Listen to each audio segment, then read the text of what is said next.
And I'd just like to open it up and let anyone who has a question just jump in and ask questions of any of our speakers. It's too dull, huh? Too boring. One, I think Wesley, maybe you can answer it. On these general funds and the general funds reserve, what are some of the restrictions on those general funds? And then that nice reserve, we all would love to have a huge reserve, but how flexible are those reserves? I don't know that there's any legal requirement other than citizens to watch what's happening in that reserve. One of the things we used to do in government, to expand my question. Yeah, maybe rather repeat This the question. is a win. Yeah, go ahead and say the You question might want to again. repeat the question. The question was about the general fund. Well, the general fund, are there any restrictions or how large can it get? Is Well, anything? that's a good question. How large? Yeah, I think that's going to depend on the citizen, to be honest with you. A lot of things what counties and cities will do is they'll designate, they'll restrict for certain future capital projects to kind of keep a small reserve there so it doesn't look so large to the citizen. So many times you have to look into that reserve and see what is it just designated for a project that may not take place anytime soon. I don't know, and this Michael knows that there's any legal restriction on how large that reserve can be. 6 months to a year is always good to have it, in my opinion, for government. I did a little research, correct me if I'm wrong, you worked with Savannah, and I saw they had I think their general reserve was 100 times larger than our funding per year. GAAP says that your general fund reserves are supposed to be 25% of your operating expenditures. That's general accepted accounting principle. Well, the size of the reserves, I would argue that the same rules that apply to the services and budget every year should apply to the reserves. And I think what Wesley was able to do is look at their reserves and use those to help negotiate an outcome. Secondly, there's no magic number to how big they should be. I think smaller community, I think Savannah would love to have 25%. They don't. Yeah. You know, if you can get to 10 to 15%, but that's the range. I think the question is they will accumulate these reserves, or they will use their reserves to subsidize something that might be an enterprise and losing money. You know, so if they have a water and sewer system and they're losing money, or garbage, they're pulling that out of that reserve.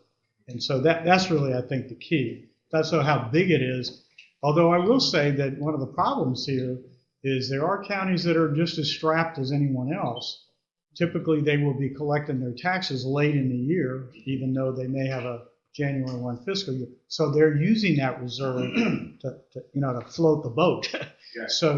So I, as I reflect on it, as I'm sitting here, I'm just like, well, how do you give somebody practical advice? I think in these two cases, you had managers who had some financial knowledge. And so maybe your manager is a good place to start, or your administrator, or your auditor, because here's somebody who was both. Most of the time you got to pay for an audit anyways, right? It's going to be a few $1,000s. And I think an auditor would be a good one to answer your question. Well, how big is our digest as compared to theirs? How much are we paying, as was done there in Sandersville? How much are we paying per capita versus how much are they paying? So you could phrase that as questions. And, if you did have to pay $2,000 on your audit, well, okay, maybe you're paying $5,000 or $10,000, or if you're a larger city, $20,000 or $30,000 or $100,000 for your audit. But if you were able to get, if you paid $5,000, yet you were able to get $5,000 a year after, it would be worth spending the money to look at that general fund, to look at each of the services, just as she did. So, so it seems so boring, but it could begin with, I think, just getting to understand, how much time have you ever spent looking at their budget? I tended to not do that in Savannah. It's like, I'm busy with our budget. Why should I look at their, I'm not worried about their budget. But if you did sit down, or your staff, or your auditor, that's a good starting point. And that general fund, it's a great point to start. Gentleman, Raymond, had a question. You said that they, County Epping, did not want to do a differential in tax rates and lower the unincorporated area, the millage rate, because people want to annex. Isn't the tax rate, were you able to do away with your taxes? They don't have them, so You don't that's- have- We roll them back 100% Okay. with our We don't loss. have that luxury. Yeah. So the math didn't work for me because the taxes will be higher in the city anyway. Well, but that's the city tax causing that, correct? Right. See, that's a different issue now. You're talking about the county tax that's the same in the city and outside the city. They don't want that tax to be any different. Yeah. So, Where did the money come from if they just came up with this money to pay you every year, $7 million? And, I mean, did they just well, print the money? I mean, what they had? no, remember they had a reserve Oh, of $36 million. 12 they had loans, so they took from that reserve and they couldn't pay the 12 million back, so they gave us that share. The other is the property taxes they're collecting year after year that they're not spending inside the city. They're collecting from the city. But they're still collecting, they're just collecting them for you and giving them back to you. Correct. That's exactly right. Now, we have a couple of other issues that we're going to have to come back and address. One is the drainage. Part of our service delivery, this is just one smidget of our service delivery. They were supposed to do a countywide drainage study and come up with a countywide fee. That's what we negotiated service delivery. When they started doing the countywide study, they realized that the city would get most of the fee from the drainage, I'm sure, because we have most of the non-permeable surface. And the drainage study went away. So what I got to address now is, according to our, because we even covered that, if you don't do the study, you don't assess the fee, and whatever you're spending in drainage, the fallback position is they've got to give us a rollback now. They haven't done that yet, so we've got to go back. That's one of the trigger points for SDS negotiations if the service delivery is not met, if it changes funding sources. Also, our loss negotiations, we got another 5% through our loss negotiations this year went up in our particular city. So that requires us to go back and readdress service delivery, whether we redo it or sign the same agreement. I bet you need to know that there's some trigger points that if they've happened, your comprehensive plan, your loss negotiations changed your funding. If there's non-compliance, insurance premium might be a non-compliance, that might require it. So you have to go back and address service delivery, and if you don't re-sign that agreement or come up with another agreement, you could lose your local government status, which means you could lose all this funding that you were showing us early. So people might be saying, well, man, we just finished our, I wish we had known all this then. There's a lot of trigger points. You can probably go back this year and readdress. We tried to get a higher, percentage on our loss, but we didn't do too well last year. But our city provided all the infrastructure up to I-20. County didn't put any of that out there, but they're benefiting from it. It seems like we would have some leg to stand up because we maintain it. The infrastructure. And they don't. All they do is leave out the excess. And why is that not considered when we negotiate? Well, I speak to Madison, I guess, is that Yeah. I think in that case, which, we did litigate, I think that the judge was very sympathetic to your economic standing. The fact is, most of the economic activity in that county comes from Madison. He was a little bit less receptive, I would use the word, to the equity issue. So that's why I tried to say, of the 8 criteria, the inequities was one, and that was is a problem everywhere. It's like, well, wait a minute, we're trying to figure out how much of loss to give. How do we use loss as a mechanism for remedying inequity? It was a difficult challenge. I think Wesley saw that. But I would say this, though, that what was said in Sandersville is happening too. Counties are going, we don't have to even pay attention to that. So my argument to you is the game isn't over. A lot of times they are simply not doing, and you might not be doing, what is required under the agreement. Revisit the agreement. You say, well, wait a minute, let's go back when we set a new SPLOST. The statute says that any time a revenue source is modified, that can trigger. If there's a non-compliance issue, that could trigger. I would almost argue that if they're not spelling out their unincorporated services, well, that's not in compliance. So, I commend you for being here, and I think this Wesley's was and theirs was a great example. This didn't happen overnight. You didn't just, sit down and all of a sudden everything got done. The better way, and I'm not telling you how to do that. You know your community. But I think it would be better if everybody sat down with the county right up front. Now, it may not be amicable, and they may not want to listen. But let's just get the fact. The fact is, they're not maintaining any roads inside of the city. They're not. The fact is that when you do the numbers, you're going to often pay twice per capita. And I'm sure that was what they found. But you just say, well, commissioners, why is it that we're paying $100 a person and folks over here are paying 30 or 40 or 50? Is that okay with you? So I commend you for being here. You can tell who I am. I am somebody who advocates for cities. Okay, that's what I do. Not trying to be a broken record. But you are the best advocates for yourselves. And if you could cure this, you'd have more resources, and then you could do more for economic development. You could do more playgrounds, the things that you'd like to do, but you just don't have the money to do them. Would we be wise to get an audit with the county? Well, but see, that's why I was saying these two particular persons are, as you know, not everybody has an affinity for doing these things. But a good starting point is your staff or your own financial person or your own auditor, because auditors, like Wesley is saying, this is stuff they do every day. They could sit down in a few days, I would think, or like Wesley said, I don't know if he said it to everybody or did, a week or two's worth of, really sit down with the numbers, you're going to get a pretty good idea. And you know what? I bet you if you went around the room, each one of you can do your own inventory. Okay, well, does the county do any of our roads? Pretty much you'll know. Does who's really doing the Parks and Rec? Do they have any programs inside of this? You're gonna go around this room and you'll know, right? You'll know in a few minutes as to whether or not they're really, what's really going on. Money well spent. That's all we're saying. Yeah. And you don't have to go spend a fortune No, I litigating, realize that. or you just don't have to do it. I'm not sure your auditor's going to be able to do this for you because it could move into a management role. They have really changed that. Well, the only thing I'd say, Wesley, is if you framed it as questions. In other words, you're not asking them to advocate for you. You're just saying, what share is our digest? How much do they spend on X? How much do they spend on that? It's a fact. I guess what I'm saying, I think as I'm going through these workshops, and I've done this with sales tax, local options, it's really a fact-finding process. You all have a wealth of facts in your minds every day about your communities.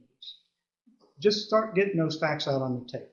Most of you, I'm always impressed. City folks, it's like they just know the number. They know what the truth is. Putting the numbers to it, you can get somebody to help you do that.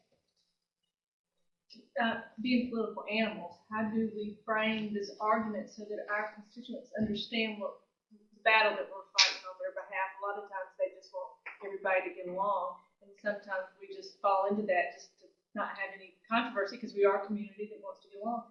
How do you what communities have you seen frame this argument for their constituents to make them understand a little better what we're fighting for? Because a lot of them just it's not something that folks have an affinity for. Yeah. But if you were a lot of times people do present their budgets. I think large and small communities, people will come out. Can you put on one page a fact sheet that says if you live inside the city, you pay this amount.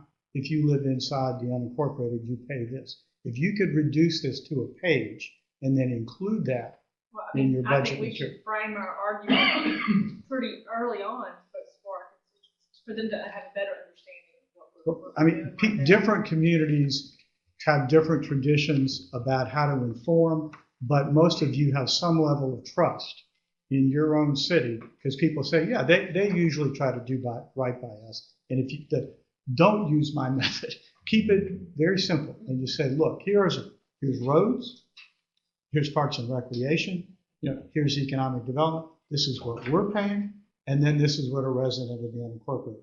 And let the commissioners dispute that and say, well, Mr. or Ms. Commissioner, is that something that you find acceptable to you? And do it in a public meeting. I'm not here to tell them to confront them, but just invite them. I will say this in Savannah, there's a whole lot where commissioners do come to city, they'll come to city neighborhood meetings and vice versa. Invite them to meetings and say, is this something that concerns you about this inequity. Does this concern you? Another reason they ought to be very receptive to that is their voters, your taxpayers and your voters are also their taxpayers and their voters. If they don't think of it. But I would gently remind them of that. I was around when we House Bill 49 years ago, talking about long too. And I thought really, before we went into loss negotiations this last time, that we were in pretty good shape. We have good recreation agreements. County took that on countywide. We help out in some areas. We augment some things. We're good with dispatch, 911. We do that together. But the jail escaped me. The roads, we had lost focus on that because the county spends a lot of money on unincorporated areas that helps nothing on the city, which is where all of our schools, all of our hospitals, we're very, Madison is the center of the county, truly the county seat. There are no county services other than some fire, very little recreation outside the city limits of Madison. So I thought we were in great shape, and we're not in great shape. But Michael, you know that there are inequities there. That, we thought we had, my question for Wesley was about, you said something about jail fees. Did you mean the 10% add-on to jail maintenance? Right, we used to pay that 30, whatever it was, per jail, and if they got sick, we had to pay it. It's all kind of cost, it was expensive. And now we just added a 10% add-on. You had the 10%, you pay that, they take it, We pay nothing else other than that. We suggested that several times. We just can't get traction. We did that at one time. Somehow it got interpreted that the 10% had to be used for certain, couldn't be used to offset so they wanted to keep the money and charge us as well. Mm-hmm. So we just did away with the 10%.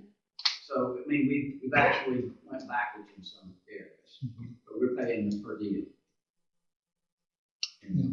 I think it's all, there's so many aspects when you get to the table, you give and take. That's why there's so many angles that you work from. And I'll be honest with you, I found it better. We had some public meetings. See if you can follow this train of thought. And I'm going to use couples example. If this is my wife and we're battling and we're doing it in front of people, I want to win because I want to look strong, and I posture, okay? And I knew posturing is a lot of problem with us really getting to the nitty-gritty, understanding the numbers. So we, from the county and the city, each put a representative that was less than a quorum. We did a lot of our negotiations many months in advance up front to understand all the information. Then we went to a public forum because then those two commissioners and me and our two council, we could go back and say, so what we're looking at is we're talking about, what do y'all think? So I'm saying we could do that because it's contractual executive session. And that kept it out of the press and paper. Before we came closer to an agreement. Does that make sense? Before, because if we'd have done it, so I wouldn't go public to start with. You want to go because you got to get public buy-in. We did a lot of negotiation, about 6-7 months, in that way, so that we had a lot of agreement before it went public. So we kept it from being an ugly scene on the paper side. And I think everybody appreciates that. So you just tend to, like arguing in front of your kids, you never do it. You go in the bedroom, you argue, you work out, you're unified when you come out. That's kind of what we wanted to do. We wanted to be unified when we came out. That was our way. David, I think, because I really, in Sandersville, and it sounds like even in Lincoln, the special purpose sales tax it's a true opportunity. My observation is that, that those tier 1 projects, not everywhere, but most places, the courthouses have been built. We have our own jail. Yeah, the jails have been built. So most communities are getting to the point where the tier 1s, okay, but now we know we're having a hard time passing SPLOST. Therefore, you have to sit down. You have to have a little work group. The numbers have to be on the table. And therefore, SPLOST is critical to both. That represents an opportunity to remedy. It's like, we got to have this capital money. I don't care how big the community is. And so I think the SPLOST isn't. I guess what I'm advocating for, and I'm no different than you, we went year after year. It's like, what, before I left Savannah, we signed the darn thing one more time. But that was not necessarily, you just have to say, we are going to work towards remedying these things for our kids, et cetera. You got to do it. I heard 9,000 population affected city. Could you dig into that a little bit for me? Yeah, And basically, you look at the county population, and it says any individual city greater than 9,000. I think the county seat has to be included. They have to be signatories. The other ones, they don't have to be signatories to a service delivery agreement. 50% of The the rest. 9,000. So since we had 8836, we went to Guyton and said, hey, I'll represent you and take through this process if you'll join us in this, because we need another city. So it was only 3, so that gave us 2 cities. We were 50% or more than unaffected. So now they had to have our signature. Otherwise, we wouldn't have to have it. They had first Springfield and the county was done. Whatever they gave us, we wouldn't got any resources, and wherever they put on that paper, we're done. Right on the GMA on the DCA website, that it has every agreement that's now out there. It's got it's got a spreadsheet as to when your service delivery agreement expires. So all this stuff is not, it's pretty readily available, as well as the rules for how often you need to do a comp plan and how often you need to do a service delivery. That's a question. I'm looking at the chart there. This is what you need for approval. You need the county seat, the cities with a population of plus 9,000. Then it says no less than 50% of the remaining municipalities. So if you have a county with 2 cities, you have to have both of them, right? Well, I would think Just need 1, 50%. if that one city was greater than 9. What does that mean? Okay, so you only get to no less than 50% if you don't pass the 9,000 test. I had an issue with, I think in Statesboro, where the county came and sent over a new agreement and said, we're adopting a new comprehensive plan. You have to do a new service delivery. Not in that case, no, not. So a careful reading of the comprehensive plan status and that statute goes hand in hand with this one. And just real quickly, why it's important to be communicating your cities and all too. See, our Guyton, I'm not sure what the population is now, but say it's 2,000 people. We have almost 9. But if the county had them, they'd have had 50% of the less than 9,000 but more than 500. We would never got a seat at the table. So part of this is making sure you build relationships with your cities and the county, because you saw we could have lost if we didn't have a seat at the table. We did that and lost. Amazingly, the cities got down. We sat and we were all unified. But something magical happened. Someone called the cities and said, "Guess what? If you go along with this, if you don't at least be neutral in this negotiation. What little we do for you now, we'll stop doing that." Amazingly, they went back to the middle and said, "We want just what we're getting now." So I mean, every tactic is on the table when you get into this. And it happened in our case. It didn't affect a whole lot. Of course, it didn't affect anything in the end. Did you quantify everything? Just curious. Because see, to me, Was there something? How many quantified? Okay, that's good. We didn't quantify that. I don't know. Yeah, because it's amazing to me that the cities can't see the potential and the possibility they couldn't stay unified. That was key to our success, is having these numbers and quantified in the aces and the whole. And they saw arguments were strong. There's always a threat of losing, even with loss. My statement was, and we're connected to every municipality with utilities. We serve every small city with water. They've stretched out through loans or whatever, grants or whatever. And my statement then was, look, no matter how this turns out, we're going to help you. We're going to be there to serve you. We got to work together. And I don't think that's what they're getting from the other side. So it was some good faith, but. Well, Rincon had water, and what happened in Effingham